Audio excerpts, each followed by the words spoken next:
What's going on, guys? Today I'll be giving you my first impression of the Samsung Galaxy S8.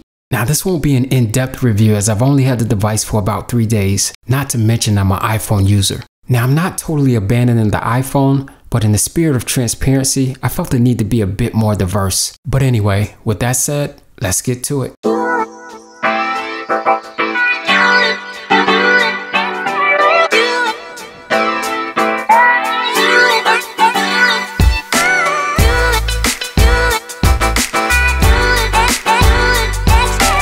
Alright, so before I get into this impression, if you guys haven't checked already, the winners of the giveaway are pinned in the comment section of that video. Also, I'll announce the winner of my active subscriber giveaway in my next video.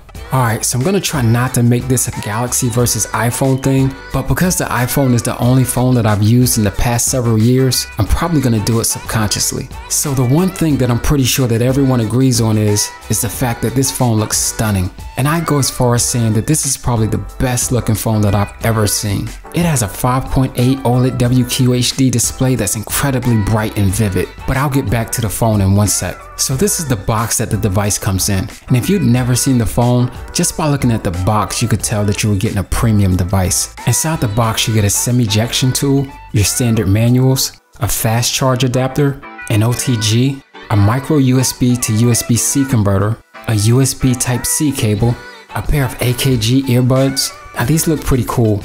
Part of the cable looks to be protected by some type of woven material. And lastly, some additional sized earbud tips.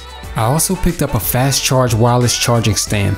Alright, so back to the phone. So like I said, I've had this device for about 3 days. Initially I thought that this phone was a lot bigger than it actually is, and that's because of the edge-to-edge display. So the first thing that you'll notice is that there's no physical home button, and this has been replaced with a 3D touch button with haptic feedback. Now I really like the way this feels. It almost feels like you're pressing the entire screen down, almost like one of those easy buttons.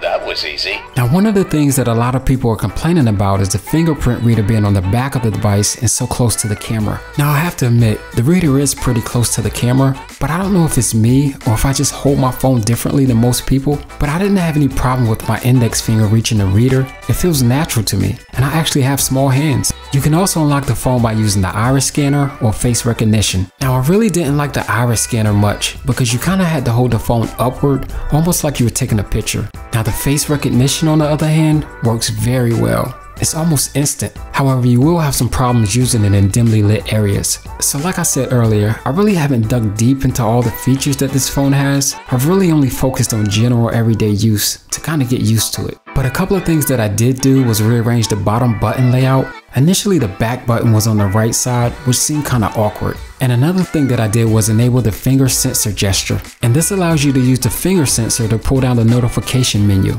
So I did this because I had one problem with this phone. And actually, it's not the phone, it's the way the phone functions once you put a screen protector on it. And really I'm not sure if it's all screen protectors or just this one. But anyway, prior to putting a screen protector on this device, the phone was fine. But after I put a screen protector on the phone, it became a lot less sensitive. Now I'd expect it to change a bit because you're adding separation between the point of contact, but this made it really frustrating to use, especially when typing. I found myself having to press down pretty hard on the screen in order to type, and swiping became pretty inconsistent. It was like the phone had changed from a touch screen to a press screen. But like I said, this has nothing to do with the phone because it worked fine prior to adding a screen protector. So I'll test some other screen protectors and possibly look into getting a billfold style case instead. But overall, my experience so far has been pretty awesome. I'm really loving the look and feel of this device. And I know this is nothing new, but coming from an iPhone, having an SD card is a pretty big deal. Anyway, because this device has so many features, I'll probably break the review up into several sections just so I can allow myself enough time to thoroughly cover everything. But if you guys have something specific that you want me to test, just leave a comment below.